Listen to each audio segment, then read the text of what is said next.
What's up, everybody? This is Peter again for Sports Hot Rumors and Debates. How are you guys today? Today, I want to talk to you guys about something that today's athlete in the NFL, really in a lot of sports, but mainly the NFL right now, is lacking. And that is kind of nothing but the word respect and example, of setting an example for their teammates and for other people off the field, or kids coming out watching them, setting an example for just pretty much all the fans on how football should be played and how you should conduct yourself off the field.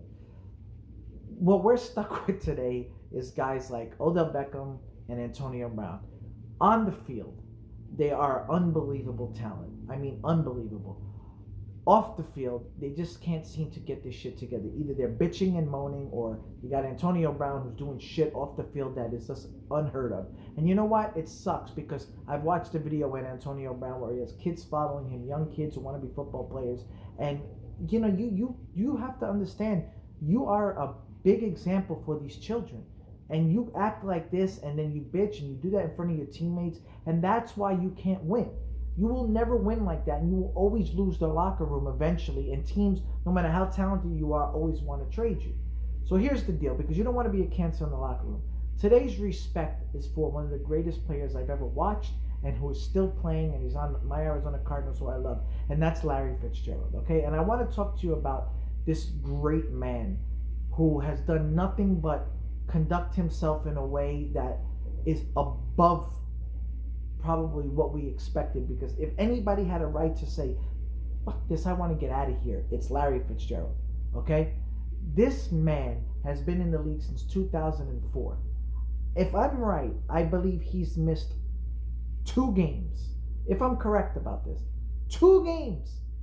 All right, and that, not only is that impressive enough, I want to name you, and I remember this, but I wrote down some of the quarterbacks that I actually forgot about one that he had to be getting the ball from after Kurt Warner. And I got guys like, you guys remember Lindley, Derek Anderson, Josh McCown, Skelton, Matt Leinart, Josh Rosen, Drew Stanton. Guys that, if you put them all together, doesn't equal the talent of one of these top guys like Aaron Rodgers or Brady or anything like that. And Larry Fitzgerald so many times had to sacrifice having wide open plays, getting the ball thrown over his head, or getting double teamed because they were forcing the ball into him because they had nobody else to help him besides Bolden. And when Bolden wasn't there, it sucked. It was just awful to watch, right? It was awful to watch this guy. And every time the Cardinals would be terrible, their record would suck, what would he do? You know what? We got to play harder, guys. Every time, even if they won 3 or 4 games, this guy goes on the field, plays his ass off. He'll get knocked right up in the middle, get right back up again, pump up the crowd. This guy never complained ever to the public. He never said anything. He will never ever embarrass his quarterbacks. He will never embarrass his team. He was not that player. And if anybody could have done it, it could have been him. I think most fans had a feeling to say, hey, you know what, Larry, if you need to go, we understand. No, he is still here. This man is hungry to win a ring. And you know what? He was so close against Pittsburgh that time when he went up the middle and he scored. I thought we had it, right?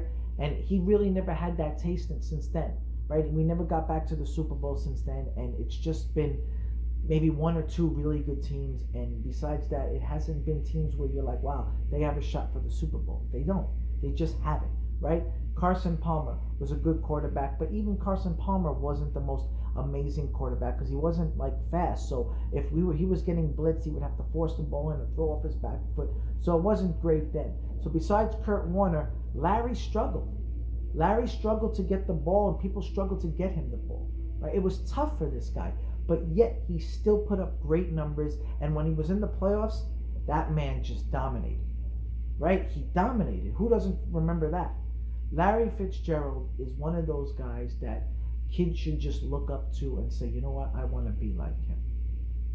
And the fact that he's only missed 2 games in he's been here since 2004, so we're going on 17 years now. It's remarkable, because think of what if you're a defense and you know Larry's the only one at some points, and you're like, you know what, we're just going to double team this guy and we'll let this crappy quarterback beat us with somebody else, and there was nobody else. And it was still Larry always doing it. Now, if he could have went to another team, he could have dominated somewhere else. He could have said, you know what, I want more money. I don't want to be here until you do something for. He never did that. Switch the roles. Make believe it was Odell Beckham. What do you think Odell Beckham would have done if he was on the Arizona Cardinals? What do you think Antonio Brown would have done if he was getting the ball from Rosen or Skelton or Stanton, or even though I like Stanton, or Lindley? What do you think, Derek Anderson? What do you think would happen?